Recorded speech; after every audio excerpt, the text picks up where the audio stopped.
guys, the Psychowriter here. Welcome to my channel. Today we are going to talk about my storyline here. Before we get into the story, make sure to subscribe, like, and don't forget to turn on the notification bell.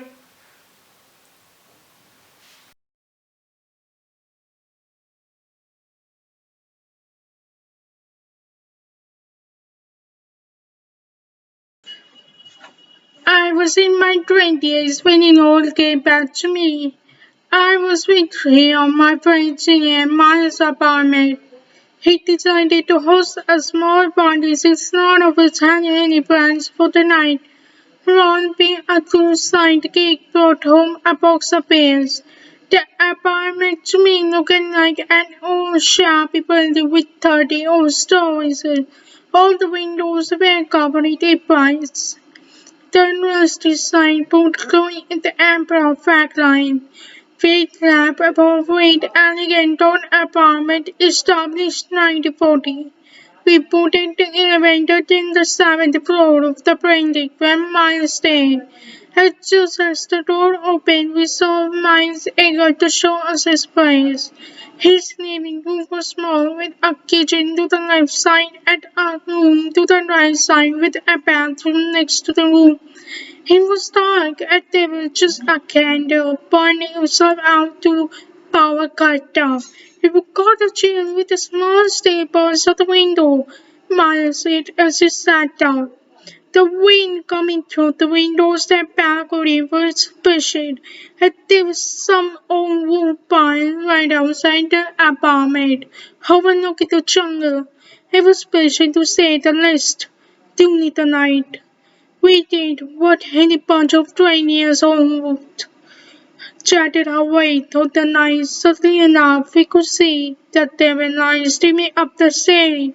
We guessed that it might be the street lights flashing through the entire. We chatted away. My friends went to bus down, and I was still sleepy at my first beer. I glanced at my wristwatch, and it was 1 a.m. in the morning. I sighed. The wind was still howling and the wind even reached the bottom of the floor. Suddenly the room got dark and as I crouched and climbed back to the stone road, I could see a dark figure with dominating muscularity watching us while guiding a stick. The gun was barely visible. His shoulder was huge mouth was sketching into his eyes. His eyes were something unusual and one with looking like animal eyes, blood white. His eyes edged were popping up with veins, and he had no hair except he had a very tiny nose sticking to the face down to the lips. We could see his face as it was dark inside, and there was a light flashing behind him. Kill the bastard! My stream had seen rushed outside his room. We followed him to the stairs, and by the time he was gone, we rushed down to the elevator and reached down to see nothing but thin, fresh air singing and wind whispering. Steve checked out the bar, and I checked down the window and thought that it was nearly impossible to climb to the 7th floor stable unless he had got inside and managed to get hold of the bar. We walked towards the elevator, staying frozen in fear. We were just shocked about the distance between the end of the corridor and the window of our friend's apartment, which was way too long to jump across.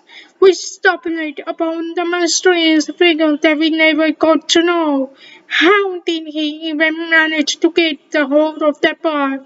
Luckily, there were still burst to protect us from the enemy's man. After the incident, I never visited the house, and Miles even moved out of the house after he experienced a similar situation for the third night at a sketch.